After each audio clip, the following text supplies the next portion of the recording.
नमस्कार दोस्तों, मैं एडवोकेट मनीष अलग आपका इस वीडियो सीरीज में स्वागत करता हूं। ये वीडियो सीरीज है 10 ऐसे समरी सूट्स पे ऑर्डर 37 के मनी रिकवरी सूट्स के ऊपर उनकी जजमेंट्स को डिस्कस किया गया है इन वीडियोस के अंदर, जो कि बहुत ही फायदेमंद होने वाली है अगर आप प्लान कर रहे हैं किसी के ऊपर समरी सूट दायर करने का। तो दोस्तों शुरुआत करते हैं श्री भगवद गीता के इस श्लोक के साथ। यदा चरिते श्रेष्ठस्ते तवे तरोदर जाना संयत प्रमाणम कुरेत लोकस्य तदु वर्धने। देखिए, इसमें श्री कृष्ण ये कह रहे हैं कि श्रेष्ठ पुरुष जो आचरण करता है उसके संपर्क में आने वाला व्यक्ति भी वही आचरण करता है। जो वो चीज प्रमाणित करता है सभी लोग उसके पीछे उस चीज का आचरण करते हैं। तो इसी के साथ हम शुरू करते हैं पहला वीडियो। तो दोस्तों पहला केस है भूषण स्टील वर्सेस जैकिशन बंसल का। इसके अंदर एप्लीकेशन लगाई थी ऑर्डर 37 रूल 4 के लिए लगाई थी। बेसिकली ये होता है कि अगर कोई ऑर्डर पास हो गया है उसे सेट असाइड करने के लिए अंडर स्पेशल सर्कमस्टांसेस।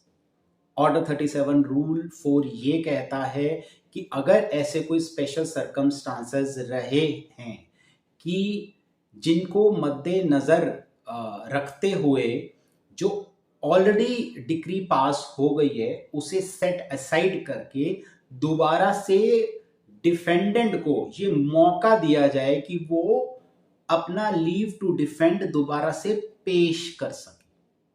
ये होता है ऑर्डर 37 रूल 4 स्पेशल सर्कमस्टांसेस।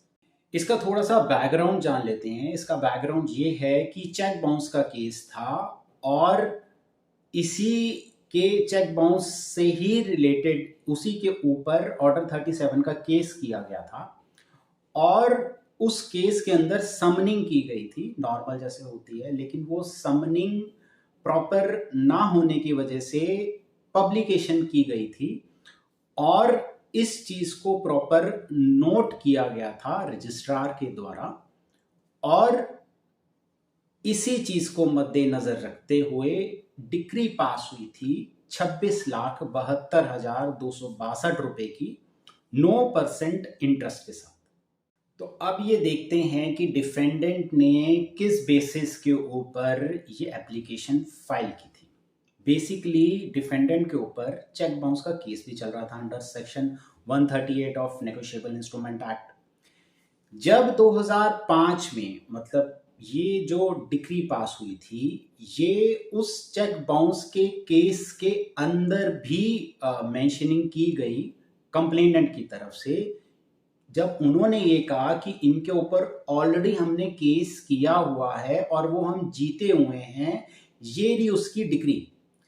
तब उन्होंने फटाफट 3 दिन के अंदर अंदर ये एप्लीकेशन लगा दी और कोर्ट में ये कहा कि ये 2002 में ये जो एड्रेस है जिसके ऊपर समनिंग और पब्लिकेशन हुई थी ऑर्डर 37 के केस के अंदर, ये प्लेंट ये जो डिफेंडेंट है, डिफेंडेंट ने 2002 में ही छोड़ दिया था। तो ये पुराना एड्रेस है, इसी वजह से ना तो वो समनिंग मानी जाए ना वो पब्लिकेशन मानी जाए। ये था डिफेंडेंट का कहना कि ये स्पेशल सर्कमस्टांसेस हैं जिसके मद्देनजर रखते हुए हमारी ये एप्लीकेशन मान ली जाए और हमें लीव टू डिफेंड दे दिया जाए।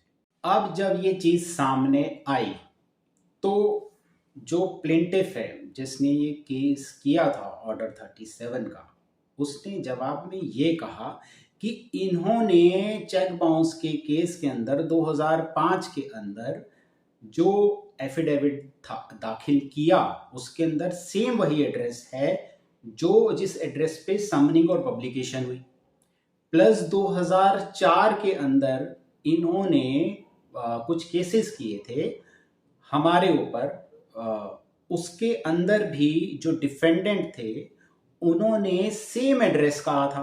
तो हाउ इज इट पॉसिबल कि एक बंदा कह रहा है कि यार 2002 में मैं छोड़ चुका हूं ये, और 2004 में और 2005 में वो अपने एफिडेविट में दो अलग अलग केसेस में 138 के केस में और 420 के केस के अंदर ये कह रहा है कि ये मेरा सेम एड्रेस है।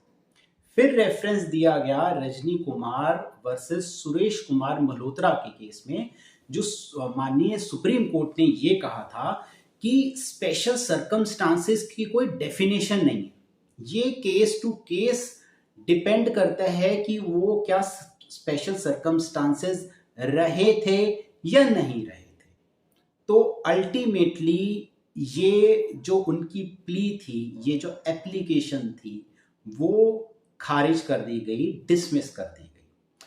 तो दोस्तों आपने ये देखा कि अगर आप कोई भी ऐसी चीज लगाते हैं एप्लीकेशन, जैसे कि इन्होंने लगाई कि वो बंदा तो 2002 से रहता ही नहीं था इसके अंदर, लेकिन निकल कर ये आया कि भाई साहब ये 2004 और 2005 के अंदर लीगली ये अपना एड्रेस वही बता रहे हैं।